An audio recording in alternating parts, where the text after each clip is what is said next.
Hey everyone, and welcome to this explainer. Today, we're diving into a really fascinating set of source materials that explore a profound, ancient mystery, the idea of unseen realities and how they might actually be shaping our everyday lives. It's a huge topic, so let's jump right in. Have you ever just stopped and wondered, is there more to reality than what you can literally see with your physical eyes? I mean, think about it. Have you ever had one of those moments in life that just felt incredibly charged with meaning? The sources we're exploring today suggest it's almost as if something totally beyond the natural world is influencing events behind the scenes. And almost every civilization in human history has believed in some kind of unseen realm, which begs a pretty massive question. What if the spirit realm is a reality that affects every single human life, every single day? The texts we're looking at propose that this isn't just some abstract religious idea, but an actual daily reality. We're going to unpack this by uncovering some absolutely crucial insights from our source material, and honestly, it offers a rather unexpected lens through which to view your entire life. Part 1. The unseen reality around you, shattering the distance myth. All right, so most folks tend to think of the spirit realm as this super distant place, right? Like some mysterious dimension millions of miles away, way beyond the stars, maybe only accessible to, cloistered mystics. But a core tenet of the biblical text we're analyzing is that it exists right alongside ordinary human life. The theory basically suggests that people just walk through their daily routines completely unaware of the spiritual activity happening right beside them, literally hidden directly behind visible events. Consider these ancient accounts from the texts. Jacob slept out in the wilderness and suddenly realized this seemingly empty, barren place was actually just overflowing with heavenly activity.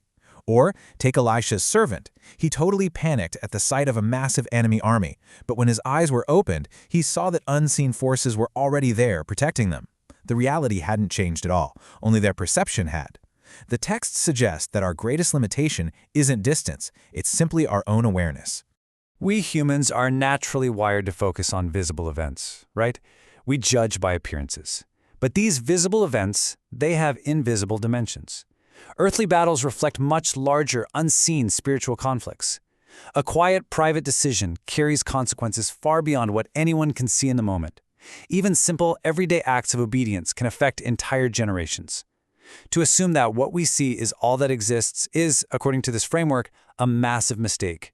Reality is just so much deeper than appearances. Part 2. The invisible battlefield, the true location of spiritual warfare. A lot of people just assume spiritual warfare is always this dramatic, movie-level showdown full of extraordinary supernatural encounters. But the texts argue that the actual battlefield is much, much quieter. It's faith versus fear, truth versus deception, hope versus despair. Long before circumstances ever change on the outside, the most absolutely crucial battles are taking place internally, right within our own thoughts and convictions. Basically, the invisible battles frequently determine the visible outcomes.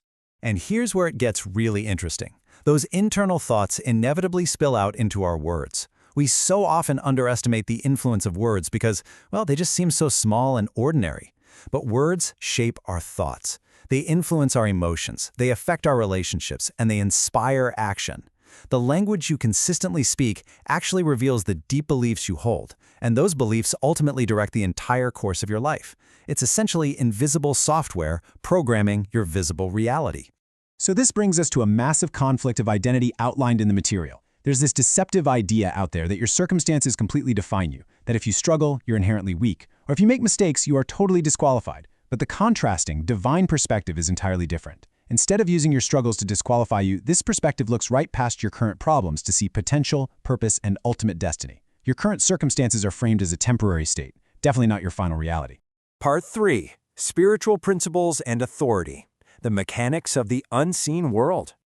Okay, there's this huge misconception that the spirit world just functions totally randomly, almost like some sort of chaotic magic system. But the source material insists that it actually operates on remarkably consistent principles. Just as physics governs the natural world with things like gravity and momentum, spiritual principles govern these unseen realities. The texts outline very clear, repeating patterns. Faith produces certain results, truth creates freedom, and obedience opens specific doors. It's a system. And because of how these mechanics work, you see so many people spending their entire lives frantically searching for raw power and force. But they completely overlook the absolute most crucial concept, authority. Authority is simply defined as the legal right to act. The real issue in this unseen realm is not brute strength at all. It's all about jurisdiction and legal spiritual authority. The texts use a really great analogy here to explain this.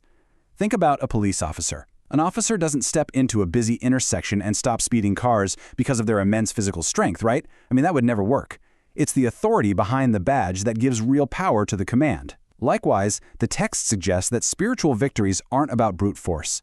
By truly understanding your identity and your spiritual position, you gain the actual legal authority needed for victory.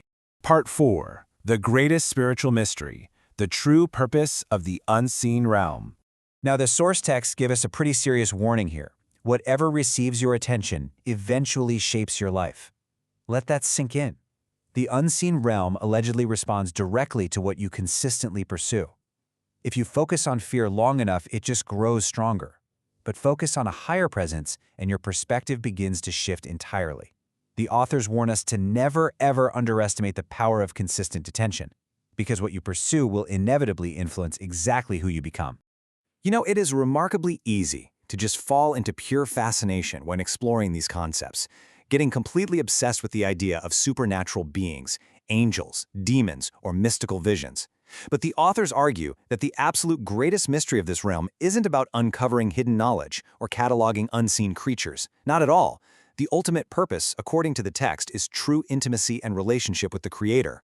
Because ultimately, this pursuit isn't about gathering a bunch of information. It's about transformation.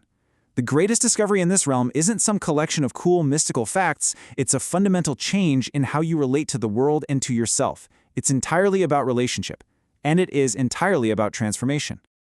So, bringing it all together, the core argument of these texts is that this unseen realm is already affecting your life, whether you actively acknowledge it or not. It deeply influences how we think, how we make choices, what we believe, and how we love and forgive. We are inherently being searching for meaning, and those pursuits point to realities far deeper than just the material world around us. It's actively shaping your daily life, your perspectives, and your ultimate destiny. As we wrap up this explainer, the texts leave us with this incredibly provocative thought. The visible world is only part of the story. The authors highly suggest adopting a totally paradigm-shifting mindset, essentially praying and asking to see beyond the visible. So, based on everything we've explored today, if you truly learned to look past mere appearances, how would it change the way you live your life tomorrow? Thanks so much for joining me on this explainer, and remember to keep questioning what you see.